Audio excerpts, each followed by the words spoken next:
Una tierra fragmentada. El año 2040 no llegó con alarmas ni profecías. Simplemente llegó, como toda la humanidad lo esperaba. Con fronteras cerradas, tratados internacionales rotos, cadenas que antes unían, ahora eran inexistentes. Las instituciones se estaban destruyendo desde adentro. Al principio lo llamaron Nuevo Orden Mundial. Después, Nueva Estructura Global.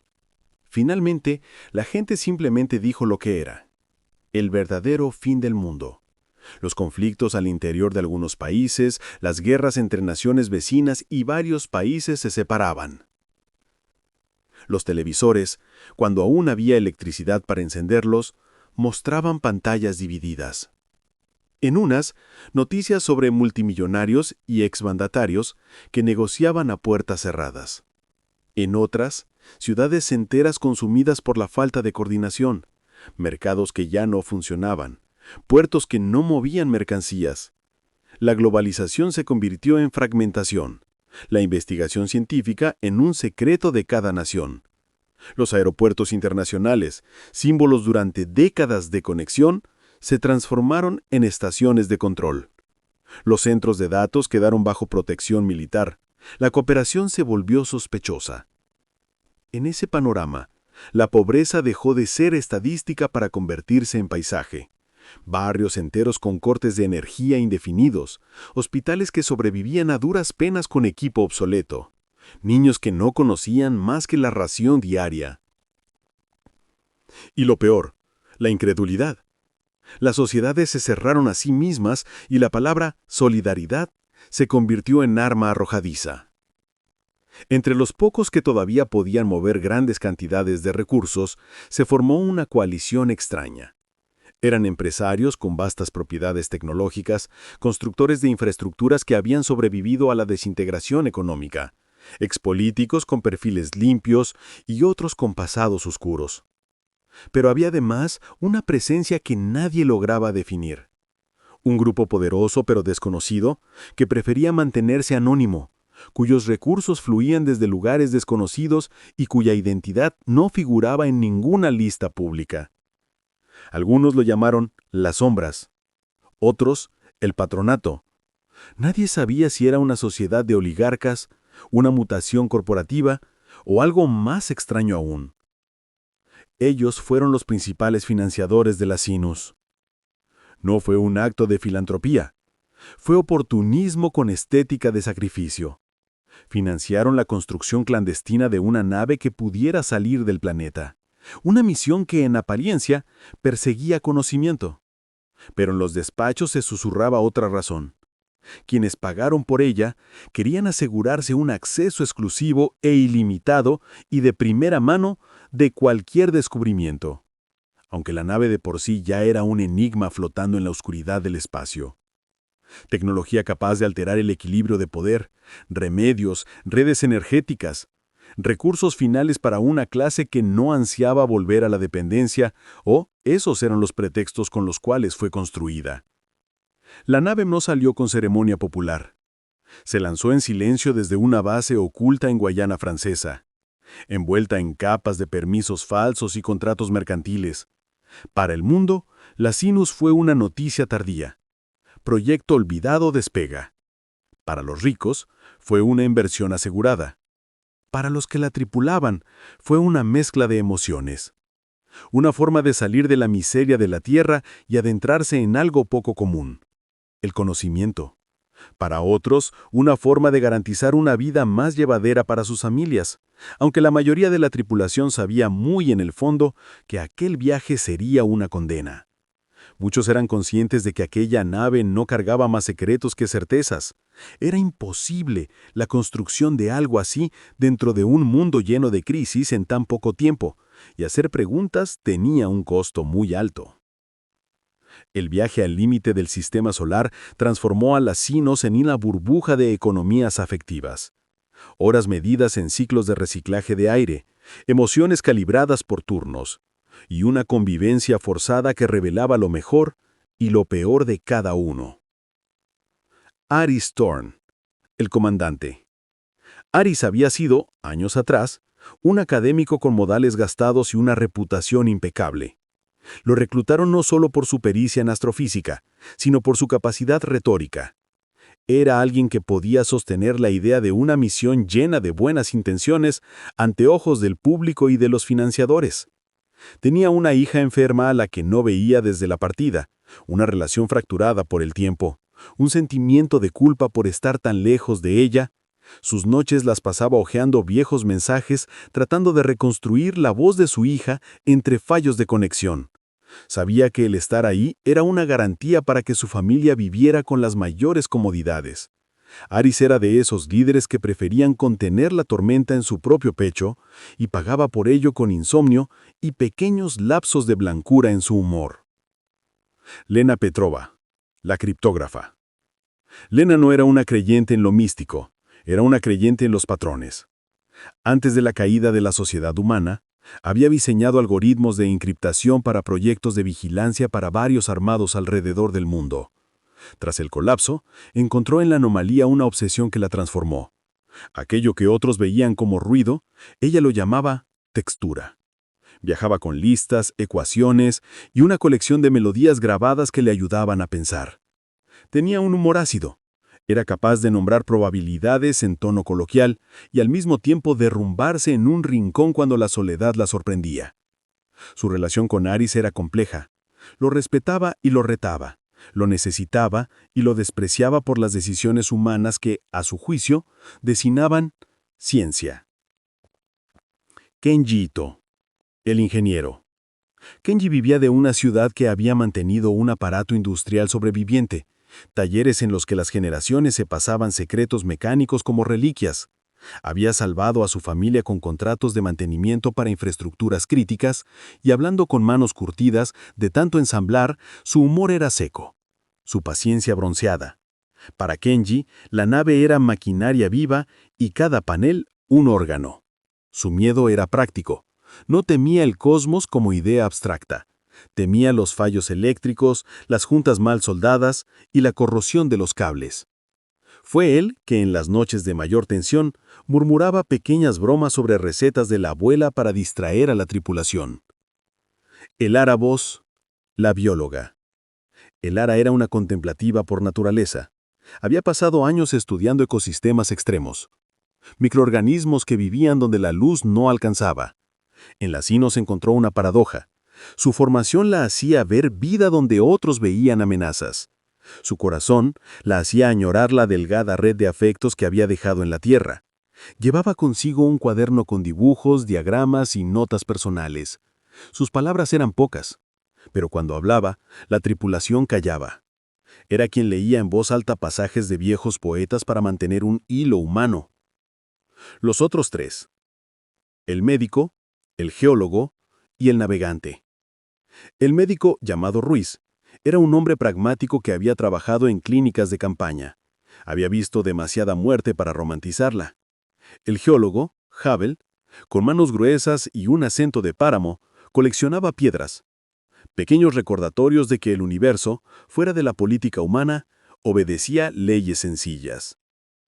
El navegante, Soren, era joven, curtido por simuladores y noches de vigilancia. A veces hablaba como si tocara un piano solo.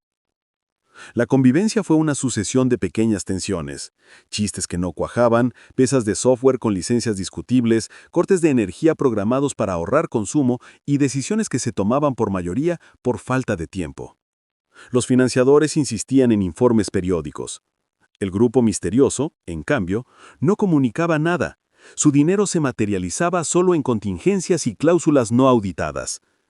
La CINOS se convirtió para ellos en una casa de cristal, visible en datos, opaca en intenciones. El día 681 llegó como un corte seco en una novela demasiado larga, un punto de inflexión que nadie pudo ignorar. La alarma los despertó a todos. En el puente, Ito proyectó la trayectoria con manos que temblaban apenas. La pantalla explotó en líneas, hipérbolas, vectores, predicciones. Cuando el holograma final se materializó, su sombra se extendió como una amenaza. Era un cometa, no un visitante del cinturón, no un viejo conocido de Júpiter. Venía de fuera, de la nada entre las estrellas que solían ser silencio. Aris recordó los modelos de impacto que había visto en conferencias, el alcance de la energía liberada, las columnas de evaporadas ciudades, la ceniza que haría caer la temperatura global. Esta vez, los números estaban ahí, crudos, en colores que la pantalla calentaba para enfatizar la urgencia. 10 a 15 kilómetros, dijo en voz baja. No es un asteroide masivo. Voss se llevó las manos a la boca. Soren, el navegante, clavó las uñas en el asiento de la máquina. Hubble cayó, mirando la proyección como quien mira una tumba. En la Tierra, la fragmentación política implicaba que no había una red coherente para la defensa planetaria. Las redes de seguimiento estaban reducidas a observatorios aislados. Muchos de los telescopios aeronáuticos habían sido desmantelados o reconvertidos para usos militares locales. El mensaje que la Sinus podría enviar tardaría horas en viajar, y esas horas podían ser la línea que separara el intento de mitigación de la inanición. La tripulación comprendió algo más. No eran solo testigos, eran el único punto capaz de refinar la trayectoria y entregar datos útiles a quien quedara en condiciones de actuar. Ese peso les cayó encima como una manta húmeda. «Tenemos que notificar», dijo Ruiz, con la calma de quien ha visto heridas y sabe que hay que atenderlas. «Lo haremos», respondió Aris, «pero también debemos pensar con cabeza fría». La discusión fue intensa, pero breve. La decisión de enviar los datos iniciales se tomó por unanimidad. Nadie, sin embargo, imaginó la discusión que eso iba a activar, sobre si regresar o seguir. Las noches en la Sinus desde entonces se llenaron de murmullos que crecían hasta convertirse en pugilatos filosóficos. Volver a la Tierra, para muchos, parecía un deber moral, intentar salvar lo que quedaba. Para otros, especialmente Lena, abandonar la anomalía significaba renunciar a la única posibilidad de comprender algo que no era humano. La reunión en la sala central fue una pantalla viva de tensiones humanas. Las palabras tenían peso y las voces, a veces cuchillos. «Si regresamos», dijo Ito con la crudeza del técnico, «llegaríamos con datos provisionales y quizás podamos ayudar a coordinar un esfuerzo regional con telescopios aún funcionales. Podríamos al menos comprar tiempo». «¿Para qué?», replicó Lena, con voz cortante. «¿Para que los mismos que nos financiaron pacten y vendan la solución al mejor postor? No vine por dinero, vine por la verdad». «No seas ingenua», le espetó Aris, que veía las grietas morales de su decisión. «Hay quienes pagaron para salvar su cabeza, no para salvar a los demás. Eso está claro. Pero la misión también es conocimiento. Si algo allá contiene información, ¿quiénes seremos para renunciar a eso?» Voss, con lágrimas de emoción contenidas, dijo: «Yo dejé una madre enferma. No sé si volverla a ver es un acto de ego o de humanidad, pero no puedo llamar a mi gente desde aquí. Eso me destruye». Ruiz, con la serenidad del que decide sobre vidas en hospitales, planteó una alternativa fría. «Podemos dividir. Algunos regresan con la información crítica, otros continúan.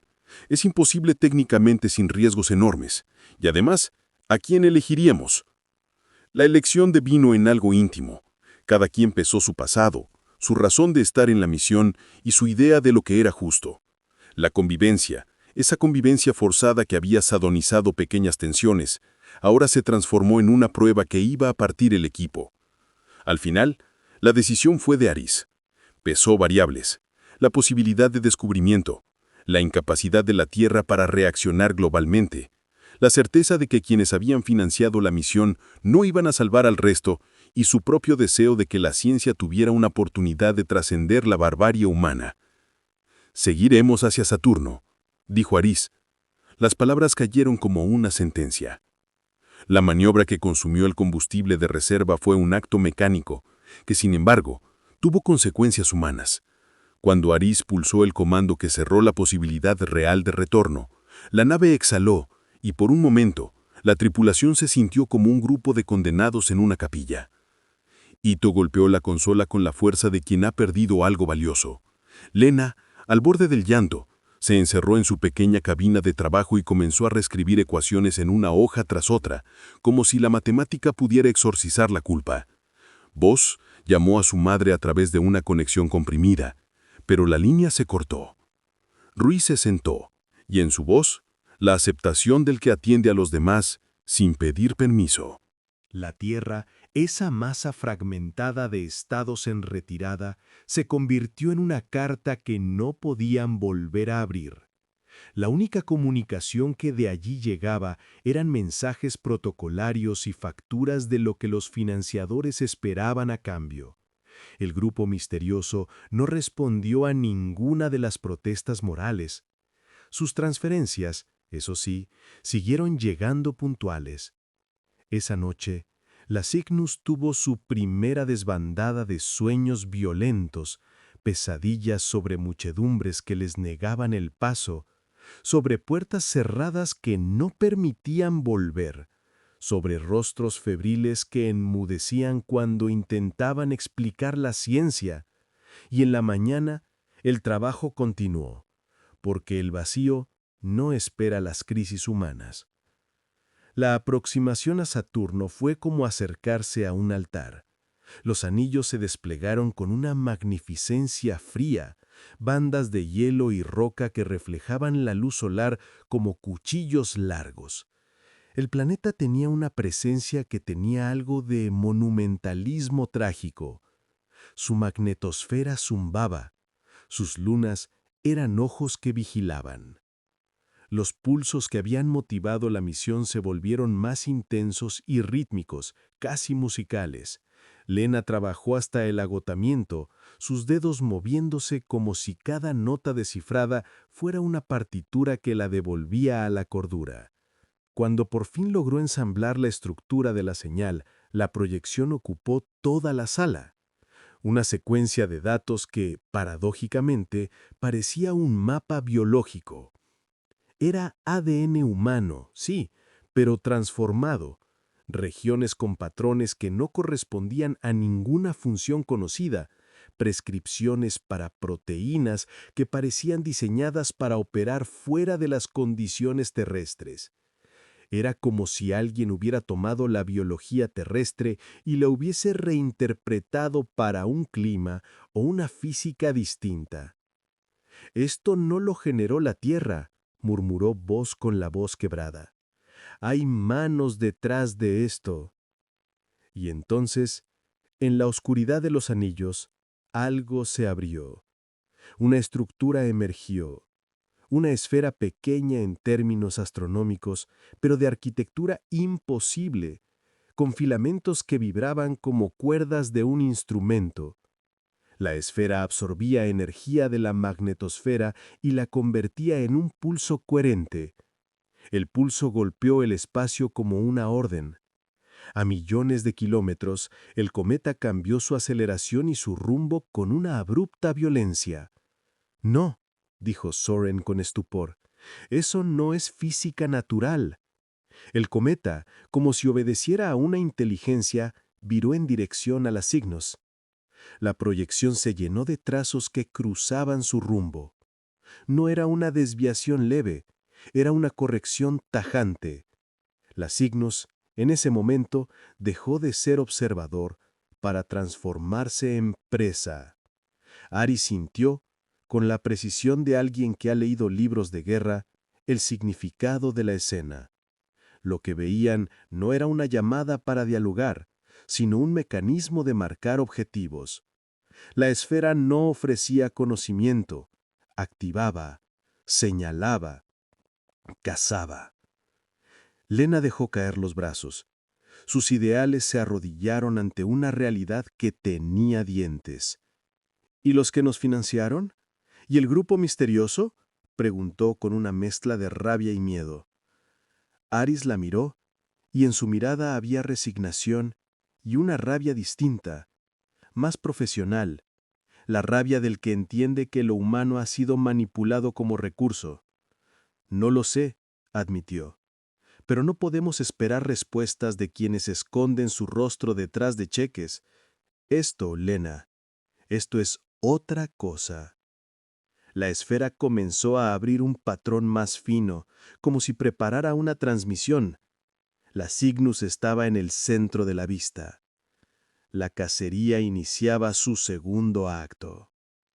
La Cygnus se deslizó hacia el lordo oscuro de los anillos. Saturno ocupaba la vista frontal con su manto de nubes espirales que parecían murmurar en idiomas minerales. El planeta no rugía. Se mantenía inmóvil, como si meditara en un secreto que llevaba siglos incubando. Los sensores de la nave comenzaron a emitir patrones que ningún ingeniero había previsto.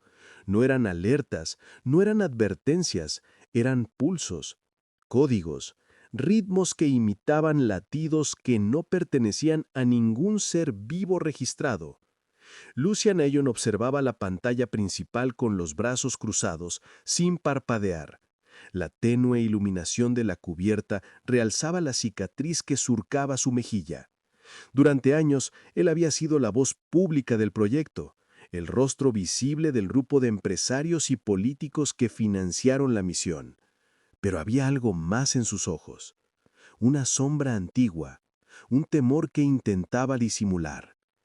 A su lado flotaba un holograma de arquitectura fractal generado por la misma señal que venía desde la atmósfera superior del planeta.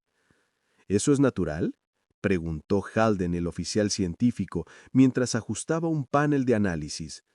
Su tono había perdido la arrogancia que lo caracterizaba.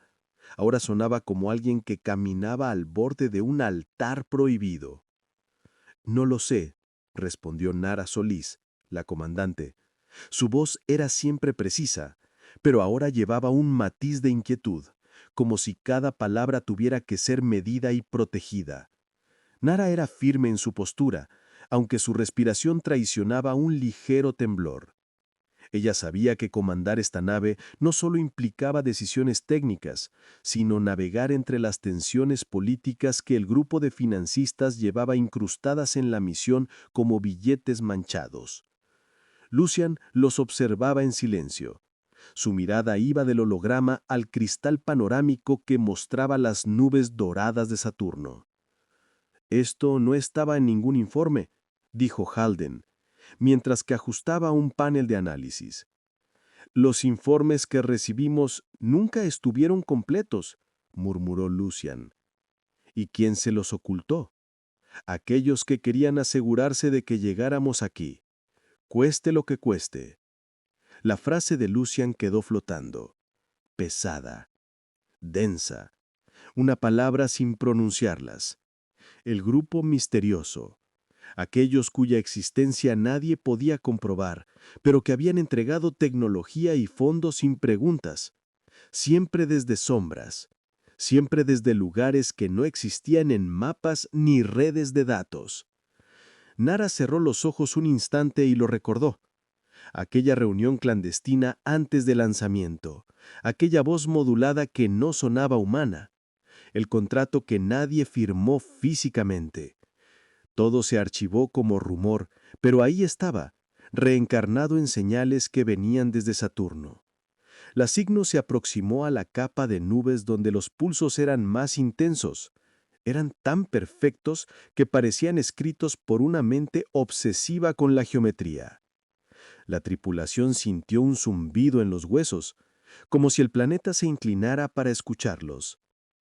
«La señal está formando patrones lingüísticos», dijo Halden, mientras que ajustaba un panel de análisis. «No es un idioma», corrigió Nara, «es un mapa». ¿Un mapa para qué? Para algo que no quiere ser encontrado, o algo que quiere que lo encontremos ahora, respondió Lucian con una calma que perturbó a todos. Halden tragó saliva. La pantalla mostró una espiral profunda que se abría en capas sucesivas, cada una más compleja que la anterior. «Esta forma», susurró, «parece representar un vacío, un lugar sin luz». «Y no deberíamos entrar en él», añadió Nara. «Pero debemos», insistió Lucian, «porque esa fue la verdadera razón del viaje». Silencio, apenas atravesado por el tenue vibrar del reactor de la Cygnus. Nara lo miró fijo. «Explícate». «El planeta fue solo una excusa. El verdadero objetivo siempre estuvo en esta anomalía». «¿Qué es?». Lucian inspiró profundo. Los demás aguardaron, tensos como cuerdas antes de un disparo. No lo sé con certeza, admitió. Solo sé que quienes financiaron la nave afirmaban que aquí encontraríamos el umbral hacia un conocimiento que la Tierra perdió entre sus guerras y divisiones, algo que podría reconstruir o destruir lo poco que queda de la civilización humana. Halden volvió al holograma fascinado. La densidad de la señal aumenta a medida que nos acercamos. La anomalía se comporta como si tuviera respiración propia. ¿Respira? En ciclos, como una criatura que despierta. El puente se llenó de un silencio que vibraba. Afuera, Saturno giraba con majestad indiferente. La señal cambió. Un pulso profundo recorrió la nave. Los paneles parpadearon. Las luces descendieron hasta un ámbar tenue. Los sensores captaron un movimiento. Algo gigantesco se ocultaba entre las nubes. No tenía forma definida, solo ausencia. Un contorno que parecía absorber el color del entorno, como un agujero trazado con tinta viva. ¿Qué demonios es eso?, preguntó Halden con un hilo de voz. La anomalía, dijo Lucien. Eso no es una estructura, tampoco un fenómeno atmosférico. Entonces es... Nara no completó la frase. No podía. El cuerpo le exigía mantenerse firme, aunque su mente buscara explicaciones que aún no existían. La figura sin forma se desplazó en un movimiento lento y elegante. No avanzaba, se deslizaba, como si no perteneciera al espacio que ocupaba. Un segundo pulso sacudió las signos. Los sistemas se realinearon solos, obedeciendo instrucciones que nadie había dado. Nara golpeó la consola. «Cortemos aproximación. Retrocedan motores». «No responde», dijo Halden. «No nos está dejando», murmuró Lucien. La figura se replegó. Formó un remolino de sombras dentro de las nubes. Bajo ella, el gas comenzó a girar con la geometría imposible del holograma. Halden palideció. «Eso es un descenso. Nos está invitando a entrar». «Nadie aceptó esa invitación», replicó Nara. «Ya la aceptaron por nosotros, Lucien», dijo Lucien con amarga certeza. «La aceptaron desde antes de construir la nave». La Cygnus fue arrastrada por una fuerza que no emitía presión ni gravedad. Era más íntima, suave e imperceptible. Una llamada, una orden, un destino escrito por manos invisibles. Nara respiró profundo. El puente completo contenía el aliento. «Prepárense. Algo allí abajo nos conoce». Halden tembló. «¿Cómo puede conocernos algo que no hemos visto?» Lucien bajó la mirada. «Porque tal vez nos mandaron de visita sin que nosotros lo supiéramos. No creo que hayan construido esta nave con una tecnología tan desconocida, la cual apareció de la nada sin haber un motivo». Y así, con los anillos de Saturno girando como un reloj ancestral, la Cygnus descendió hacia la anomalía que aún no revelaba su identidad. Una presencia que esperaba. Un umbral que no prometía regreso. Lo único seguro era que nada, absolutamente nada, en aquel abismo, era lo que parecía. La Cygnus descendió hacia la anomalía como una plegaria atrapada en un torbellino metálico. Las nubes de Saturno se curvaban alrededor de la nave, creando túneles de gas que se abrían con cortes quirúrgicos para dejarla pasar. Era como si el planeta preparara un sendero deliberado, un corredor ceremonial hacia algo que esperaba en lo profundo. En el puente al interior de la Cygnus, la luz fluctuaba entre tonos violáceos. Cada pulso iluminaba los rostros tensos de la tripulación. Halden respiraba rápido. Nara le ordenó mantener la calma, aunque sus manos también temblaban. Lucien, en cambio, parecía petrificado, como si Saturno estuviera recordándole un secreto que él había intentado olvidar durante años. La anomalía comenzó a tomar forma, aunque esa palabra resultaba insuficiente. No tenía bordes, no tenía materia. Era un hueco que devoraba definiciones, Un plegado en el espacio, un fragmento de la realidad que se había rebelado contra las leyes que la sostenían. Estamos recibiendo el mismo patrón fractal, pero ahora se superpone a nuestros propios sistemas de navegación. ¿Nos está hablando?, preguntó Nara. No lo sé, pero nos está analizando. ¿Cómo lo sabes? Porque imita nuestros códigos internos, los reconoce, los reproduce y luego los modifica. Quiere que veamos algo. Un nuevo fractal apareció frente a ellos. Una espiral que se extendía, se contraía y luego se doblaba sobre sí misma. En un instante se estiró, generando un despliegue que envolvió la pantalla. Era un mapa. Luego dejó de serlo y pasó a ser algo más inquietante. Un punto brillante que representaba la Tierra. Un trazo curvo que avanzaba hacia ella. Un impacto. Una extinción. Y luego, nada. Lucián sintió un sudor frío correrle por la nuca. «Esto no puede ser casualidad», susurró.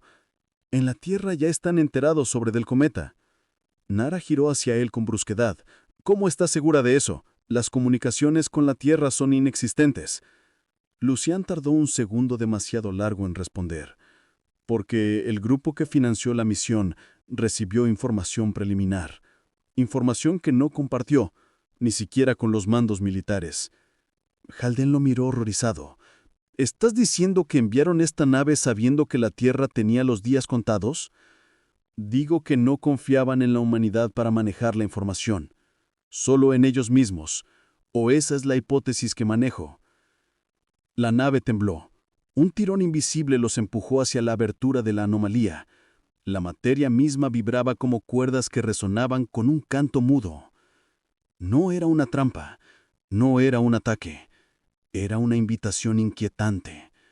Y nadie sabía a dónde conducía. Nara tragó su miedo, lo aplastó con disciplina y tomó el control. «Ajuste los escudos, prepararse para inmersión hacia la anomalía». Lucián cerró los ojos como quien preparara cruzar un umbral del que no hay regreso. Halden solo pudo murmurar: «Eso no puede ser natural». La Cygnus cruzó el borde. El universo se redujo a un suspiro. El planeta ya no era un hogar, sino un archipiélago de ruinas modernas donde cada nación se había encerrado en sí misma.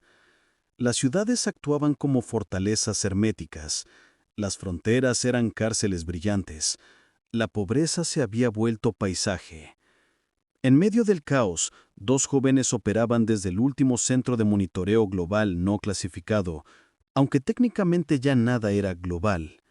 Mientras tanto, en la base secreta ubicada en Noruega, Tatiana Morel, 32 años, analista científica, cabello oscuro y recogido con prisa perpetua.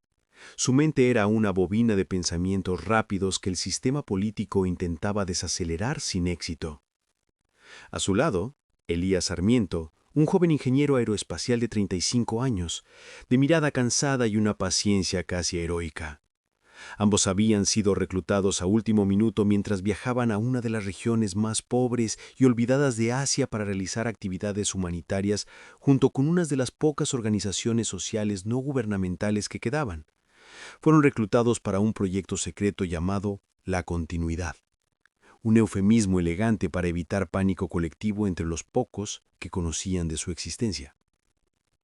La sala de mando era húmeda, parcialmente apagada y controlada por comités que no confiaban en nadie por debajo de ellos. Tatiana revisaba los datos una y otra vez. El cometa C43N, así lo habían llamado. Un monstruo de hielo y roca que llegaría en un año exacto. Un evento apocalíptico e irreversible. «No puedo enviar esto», dijo Tatiana mientras golpeaba el panel con frustración. «Lo sé», respondió Elías, masajeándose el puente de la nariz. «Ni siquiera podemos decirle a otros observatorios. El sistema bloqueará todo lo que mencionemos sobre él». «Es absurdo. Pretenden que el mundo entero muera en silencio. Pretenden que no haya caos, lo que es igual de monstruoso». Elías abrió el archivo que llevaba semanas ocultando incluso de ella. Solo su identificación podía acceder. Solo él conocía su existencia. Un mensaje recibido desde la Cygnus 3 días antes de que desapareciera del alcance humano. Era breve, incompleto, pero devastador. Un fractal con coordenadas, un aviso sobre la anomalía y el cometa, y una frase que lo perseguía desde que la leyó. Lo que hay en Saturno no es un fenómeno natural. Es algo que cambiará todo lo que sabemos, pero lo que enfrentarán en la Tierra parece ser mucho peor. Tatiana se acercó a él. ¿Lo vuelves a leer? No puedo descifrarlo, y no sé si quiero hacerlo. Tenemos que saber. Tatiana, esto es información clasificada por los mismos que financiaron la misión. Entonces, justo por eso debemos conocerla. Si están escondiendo algo que podría ayudar a la humanidad, no podemos seguir obedeciendo. Elías dudó. Su pulso se aceleró. Hay otra parte del mensaje. No la he abierto. Tengo acceso, pero hay sellos de autenticación del grupo misterioso. Tatiana lo miró como si estuviera frente a una puerta prohibida. Ábrelo. Antes de hacerlo, las pantallas de la sala se iluminaron con un rojo hermético. Protocolos de emergencia se activaron. Accesos cerrados. Sensores en alerta. Alguien los estaba monitoreando. Nos cortaron las líneas y están trazando nuestras últimas solicitudes. Eso significa que sospechan, o que ya lo saben. Las luces parpadearon. Pasos resonaron en el pasillo exterior. Elías cerró el archivo y ocultó los rastros. Tenemos que irnos. Esto ya no es solo información, es una persecución. Tatiana respiró hondo. Entonces, que empiece. No era el final de su arco. Era la primera piedra en un camino que los llevaría a enfrentarse a un sistema que prefería la extinción antes que perder control. La Cygnus atravesó la anomalía. El espacio se deformó como un vidrio caliente. Las paredes se estiraron. El tiempo se dobló. La gravedad bailó erráticamente como un péndulo sin cuerda. Nara gritó órdenes que se perdían en el eco distorsionado. Halden veía luces que no existían. Lucian sintió que el universo le hablaba dentro del pecho. La nave fue engullida por un vacío luminoso. Y justo antes de desaparecer por completo, la anomalía proyectó una última imagen en la pantalla frontal. El cometa, la Tierra y un símbolo antiguo. Un círculo dividido en 3 sombras. Lucen lo reconoció. Lo había visto antes, en aquella reunión clandestina de los financiadores. La anomalía los conocía. La anomalía los esperaba. La anomalía tenía un propósito. La Cygnus desapareció. El espacio se cerró como si nunca hubiera estado allí. Cuando las luces de la sala se tiñeron de rojo y los pasos empezaron a resonar en el pasillo metálico, Tatiana y Elías no tuvieron tiempo ni de mirarse. Fue un entendimiento instantáneo, de esos que solo nacen cuando has compartido meses enteros sin dormir, comiendo comida liofilizada y discutiendo si la humanidad merecía seguir existiendo o no. Elías agarró la memoria USB, una cosa diminuta, negra, sin ninguna marca, y se la metió en el forro interior del calcetín izquierdo, justo encima del tobillo. Tatiana apagó su terminal con un golpe seco, sacó el disco duro portátil del cajón y lo estrelló contra el suelo con todas sus fuerzas. Una sola vez bastó. Después pisó los restos hasta que solo quedó polvo de circuitos. Salida de emergencia 3, susurró ella. Está vigilada, respondió él. No hoy. Hoy están buscando fantasmas en el sector de comunicaciones. Vamos. Se movieron como sombras. Tatiana iba adelante, conocía cada conducto de ventilación porque había pasado noches enteras dentro de ellos cuando el insomnio la ahogaba. Elías la seguía cargando la mochila con las 2 botellas de agua, las barritas energéticas y la pistola de señales que alguien había olvidado en un cajón años atrás. La salida de emergencia 3 era un túnel de servicio que olía a aceite viejo y a sal marina. Empujaron la reja oxidada, salieron al exterior y la noche ártica los recibió con un viento que cortaba como cuchillos. Llevaban ropa térmica, pero no la suficiente. El frío de las Lofoten en invierno no perdona errores. Corrieron hacia la selva baja que rodeaba la base. Abedules enanos, musgo empapado, rocas cubiertas de líquen. La luna estaba casi llena y eso era malo, porque iluminaba demasiado. Cada 100 metros se tiraban al suelo cuando oían el zumbido de un dron o el latigazo de un foco lejano. La primera noche durmieron, si a eso se le puede llamar dormir, debajo de un saliente rocoso, abrazados para darse calor. Tatiana temblaba tanto que los dientes le castañeteaban. «Cuéntame algo que no sepa de ti», le dijo Elías en voz tan baja que casi era un aliento contra su pelo. Ella soltó una risa amarga. Risita. «¿Ahora? ¿En serio? Necesito que hables. Si no me voy a dormir y mañana no me despierto». Tatiana respiró hondo. El aire helado le quemaba los pulmones. «Cuando tenía 12 años, mi padre me llevó a ver el mar antes de que cerraran las fronteras para siempre. Me compró un helado en Alejandría, aunque era invierno, y me dijo, «Mira, Tati, esto es lo que los adultos llamamos civilización. Gente que puede permitirse comer algo frío cuando hace frío». Yo me reí como una idiota. Fue el último viaje que hicimos juntos. Después vinieron los toques de queda, los apagones, las colas para el pan, y él no volvió una noche. Nunca supe si lo detuvieron o si simplemente decidió que ya estaba cansado. Elías le apretó la mano enguantada. «Yo nunca conocí a mi madre», dijo él. «Me crió mi abuela en un pueblo cerca de Medellín, que ya no existe. Me enseñó a arreglar motores de barco con alambre y esperanza. Me decía, mijo, el mundo se acaba todos los días para alguien. Lo importante es que no se acabe para ti hoy. Por eso acepté venir a esta maldita isla. Pensé que si lograba que el mundo no se acabara para nadie más, quizá ella me perdonaría por no haber vuelto a tiempo para su entierro». Se quedaron callados un rato. Solo se oía el viento entre los árboles y, muy lejos, el ruido de un helicóptero que los buscaba. «¿Sabes lo más estúpido?», susurró Tatiana. «Que llevo toda la vida estudiando el cielo para salvar a la humanidad, y ahora la humanidad me quiere muerta por mirar demasiado alto». «Bienvenida al club», sonrió Elías en la oscuridad. Al amanecer del segundo día empezaron a moverse otra vez. La nieve había empezado a caer, fina pero constante, y eso era bueno. Borraba sus huellas. Cruzaron un río helado caminando por el tronco de un árbol caído. Resbalaron, cayeron al agua hasta la cintura. El frío fue tan brutal que Tatiana creyó que se le iban a romper los huesos. Elías la sacó a rastras, la abrazó contra su pecho y corrieron hasta que encontraron una cabaña de cazadores abandonada. Dentro olía a humedad y a pieles viejas. Encendieron una mínima fogata con astillas secas y se quitaron la ropa mojada. Se quedaron en ropa interior, temblando, compartiendo el único saco de dormir que habían podido robar. «No mires», dijo ella, aunque él ya estaba mirando al techo con los ojos cerrados. «No estoy mirando», mintió él. Se rieron, una risa nerviosa, casi histérica. «¿Te acuerdas de cuando discutíamos si la Signos era un proyecto científico o un arca de ricos?», preguntó Tatiana mientras se robaba los brazos. «Ganaste tú», respondió Elías.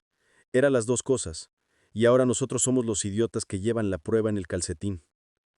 Ella sacó la memoria USB, la miró como si fuera una granada. «¿Y si no sirve de nada? ¿Y si llegamos al continente y nadie nos cree? Entonces habremos muerto intentándolo. Pero prefiero morir intentándolo que vivir sabiendo que no lo hice». Tatiana apoyó la cabeza en su hombro. «Eres más romántico de lo que aparenta, Sarmiento. Y tú más valiente de lo que tú misma crees, Morel». Esa noche casi los pillan. Un pelotón de la Guardia Costera pasó a menos de 50 metros de la cabaña con linternas térmicas. Se quedaron inmóviles, sin respirar, hasta que los pasos se alejaron. Cuando el silencio volvió, Tatiana empezó a llorar sin ruido. Elías la abrazó más fuerte. «No pasa nada», le dijo. «Llorar no gasta oxígeno». Al tercer día llegaron a Nusford. El pueblo había sido pesquero, sí, pero ahora era uno de esos lugares donde los que todavía tenían dinero compraban casas de colores para fingir que el mundo no se estaba deshaciendo. Las luces estaban encendidas, había generadores privados, hasta se oía música lejana. Para ellos fue como entrar en otro planeta. Se escondieron detrás de los secaderos de bacalao, oliendo a sal y a madera vieja. Tatiana vio un barco pequeño, un viejo pesquero reconvertido, amarrado al muelle. En la popa, un hombre mayor fumaba en pipa mirando el mar como quien mira una foto antigua. «Ese», susurró ella. Se acercaron con cuidado. El hombre se llamaba Lars.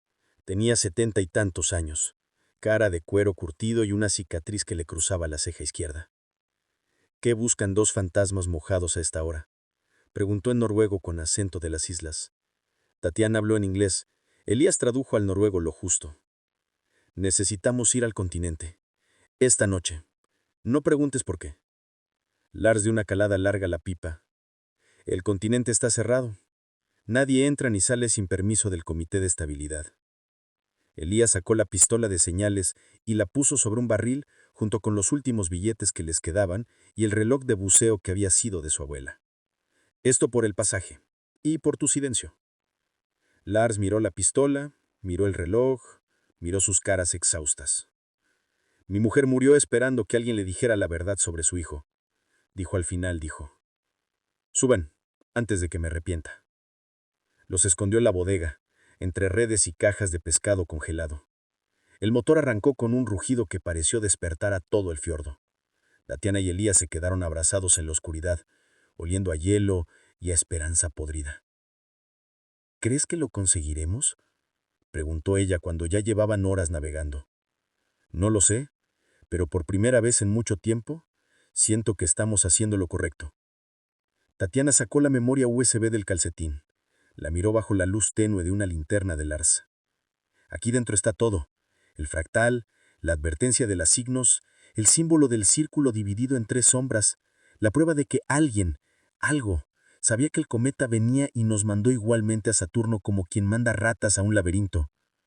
Elías pasó el brazo por sus hombros. Entonces vamos a enseñárselo al mundo, aunque el mundo ya no quiera mirar. El barco se adentró en la niebla. Detrás quedaban las luces de Nusford, como un recuerdo de algo que quizá nunca volvería a ser. ¿Y delante? Delante solo había oscuridad, mar abierto y la certeza de que lo que llevaban en esa memoria USB podía ser la salvación o la condena final de lo que quedaba de humanidad. Yo no sé si llegaron. No sé si alguien los escuchó. Solo sé que mientras el motor rugía y el frío les calebe los huesos, Tatiana apoyó la cabeza en el pecho de Elías y por primera vez en años durmió sin soñar con impactos, ni con hacina. Y eso, amigos del futuro, eso ya era mucho. Apago la grabadora un segundo, respiro profundo y vuelvo a encenderla. Si algún día encuentran esto, búsquenlos. Busquen a Tatiana Morel y a Elías Sarmiento. Porque mientras alguien lleve esa memoria en el calcetín, la historia todavía no ha terminado. ¿Y las signos? La signos sigue allá afuera, o donde quiera que la llevara aquella anomalía, que no era natural para nada.